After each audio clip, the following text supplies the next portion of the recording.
Hi guys, welcome to the short video about the question what's the most overrated desktop microphone feature, something which is pretty much useless, at least as far as what I think.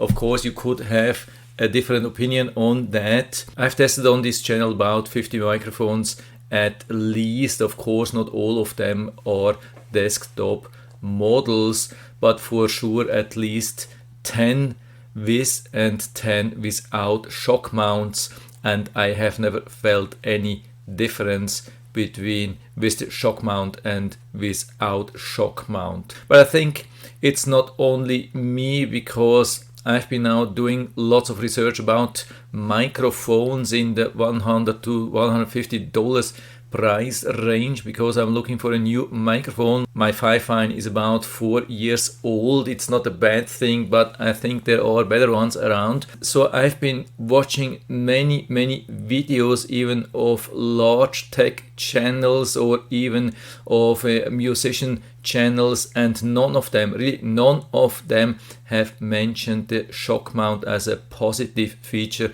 or the lack of it as a negative point. I can really tell you, I mean, if you watch for a week or so, maybe somebody will talk about that, but usually people are not talking about that when they are doing microphone reviews. Shock mount is usually not a point. You see also many large brands like Yeti or Rode producing desktop microphones without dedicated shock mount. Of course you can always add one. They all have built-in pop filters, and I mean, pop filters, that's definitely something which is needed, no doubt about that, but not a lot come with shock mounts, and this tells a lot about the low efficiency of such a feature. And I'm here really not talking about a boom arm, that's total different thing, and if I could I would definitely install one, but there's sadly no space here to mount one properly. But I'm still very interested to learn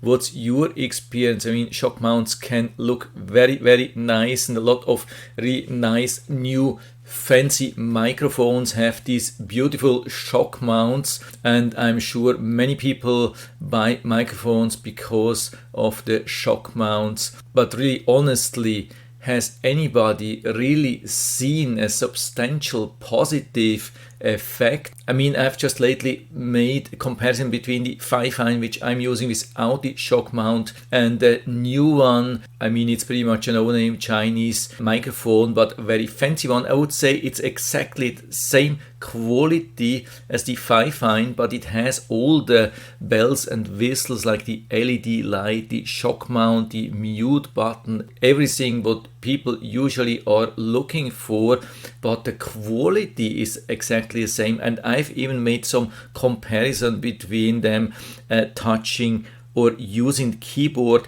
touching the desktop, moving the microphones around, and there was absolutely no difference between having shock mount and no shock mount. But yeah, just let us know down in the feedback area what you think about that. I'm always happy to talk about these things, and if you like the video, give me a thumbs up, subscribe my channel. Thanks for watching, see you next time.